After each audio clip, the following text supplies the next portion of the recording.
loud howling, 73 here? noise. I love my option of watch later. We put the car up on the lift. I like watching this guy here.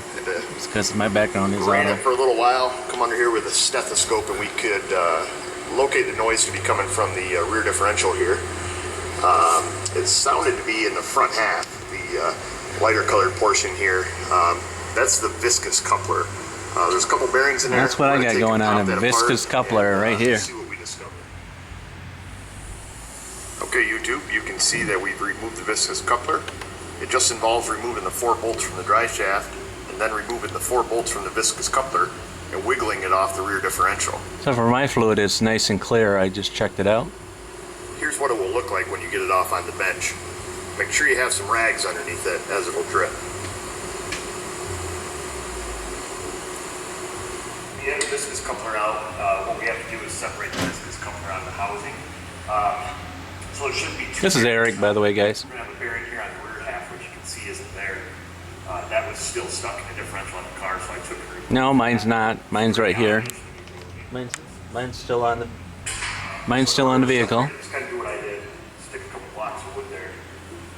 Stick your housing up on it. Use a brass punch and hammer. I have one of those. We're going to drive right here at the center, well, on the sides of the viscous coupler. Don't hit it directly in the center. Don't hit it on the tin outer edge.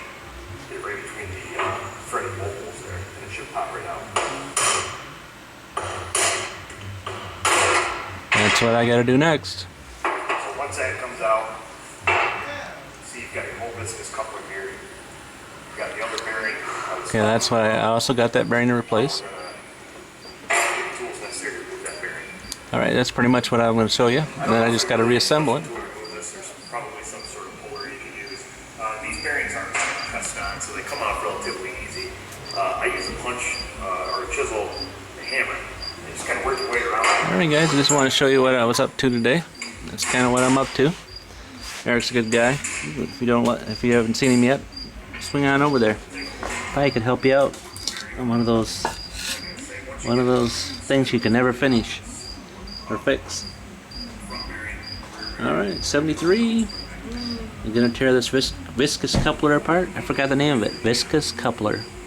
Alright, 73, we're out of here.